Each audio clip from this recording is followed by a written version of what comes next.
Shalom saudara-saudara, mari kita bersaat teduh dari Roma 13 ayat pertama sampai 7. Demikianlah sabda Allah, Roma 13 ayat 1 sampai 7. Tiap-tiap orang harus takluk kepada pemerintah yang di atasnya, sebab tidak ada pemerintah yang tidak berasal dari Allah, dan pemerintah-pemerintah yang ada ditetapkan oleh Allah. Sebab itu barang siapa melawan pemerintah, ia melawan ketetapan Allah, dan siapa yang melakukannya akan mendatangkan hukuman atas dirinya.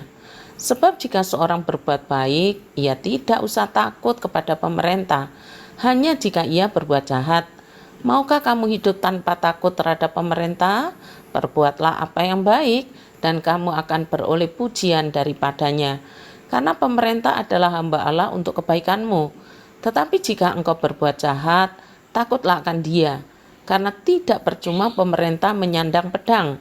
Pemerintah adalah hamba Allah untuk membalaskan murka Allah atas mereka yang berbuat jahat.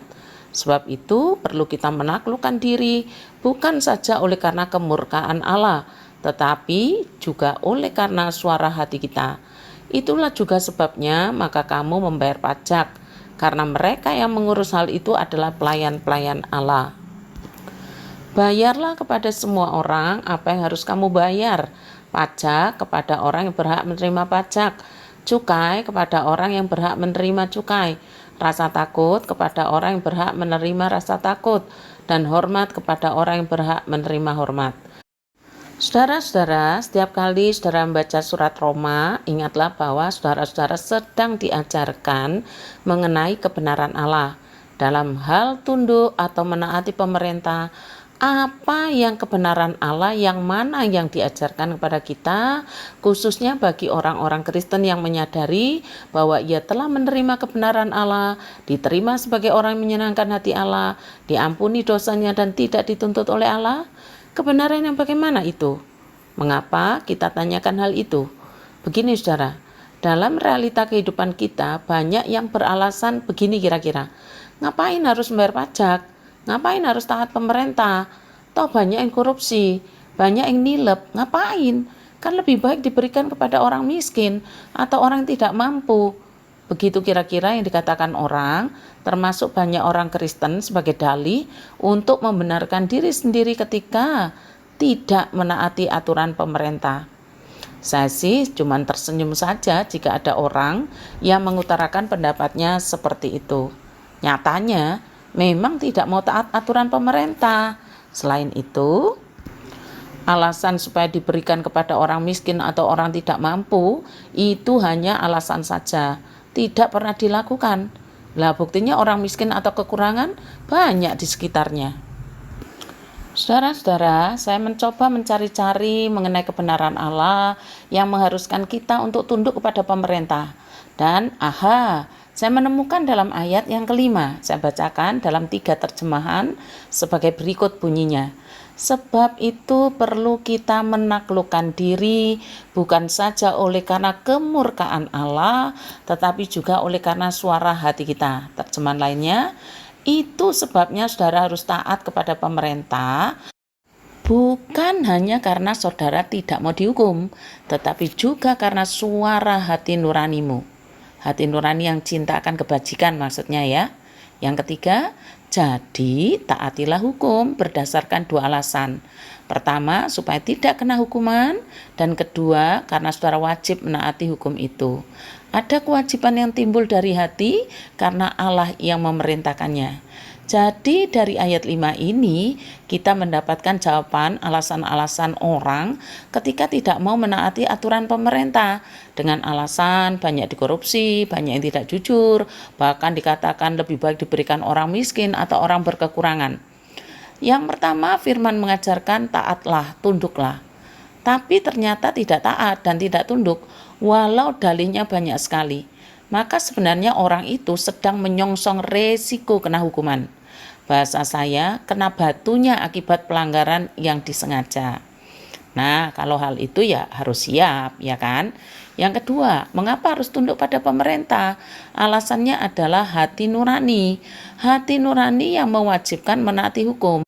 Hati nurani di sini, hati nurani yang sudah percaya Tuhan, hati nurani yang cinta akan kebajikan yang dibuat pemerintah untuk masyarakat, berpandangan seluas samudra untuk kebaikan banyak orang, sebab pemerintah memerlukannya. Quote hari ini, hanya ada 2 alasan untuk menaati hukum. Pertama, supaya tidak dihukum. Kedua, karena hati nuranimu baik. Jadi, yang masih berdalih untuk tidak taat, persoalannya di hati nuraninya. Semoga saja Tuhan mencerahkan kita semua. Tuhan Yesus memberkati, mari kita berdoa. Bapa di sorga, terima kasih. Salah satu perkenananmu yang kami nikmati setiap hari adalah manakala Engkau berkenan memberikan firman-Mu. Terima kasih atas pemeliharaan Allah dalam hidup kami, baik kebutuhan jasmani apalagi kebutuhan rohani kami untuk selalu mendekat kepadamu. Saat ini mendoakan untuk kehidupan pekerjaan jemaat Tuhan, ada yang pengusaha, ada yang membuka toko dan kelontong, ada yang menjadi majikan, ada yang membuka usaha kuliner, ada yang ekonomi kreatif, ada yang politikus, ada yang bekerja pada orang lain sebagai karyawan, ada yang sebagai guru, ada yang home industry, dan ada berbagai-bagai pekerjaan yang menjadi mata pencarian jemaat Tuhan. Ya Tuhan, tolonglah mereka semua, berikanlah iman yang sejati agar dalam bekerja diberi hati yang jujur, baik kepada diri sendiri, pemerintah, maupun kepada Allah. Ketika Engkau memberikan kepada jemaat-Mu cukup, ya Tuhan, biarlah itu melahirkan ucapan syukur kepadamu, sebab Engkau yang memelihara. Seandainya Tuhan memberikan lebih, kiranya hal itu membukakan mata hati umat-Mu dalam pengertian agar mengerti maksud Allah dalam hidupnya, yaitu Tuhan perintahkan untuk memperhatikan sesama saudara yang lemah. Sebab Tuhan sudah mengatakan bahwa jika kami melakukannya untuk salah satu yang Tuhan sebutkan sebagai saudaraku yang paling hina, maka berarti kami melakukannya untuk Tuhan sendiri. Ya Tuhan Allah kami, tolonglah kami agar hati-Mu menjadi hati kami dalam memandang sesama dan melayani-Mu. Sekarang ya Tuhan, dengan pelayanan perkunjungan pada tanggal 7 September yang lalu, hamba-hamba-Mu ini bersuka cita karena Tuhan bangkitkan jalinan kasih dengan mereka yang sudah lama tidak ke gereja, tidak lagi bersekutu, apalagi mendengarkan Injil Tuhan.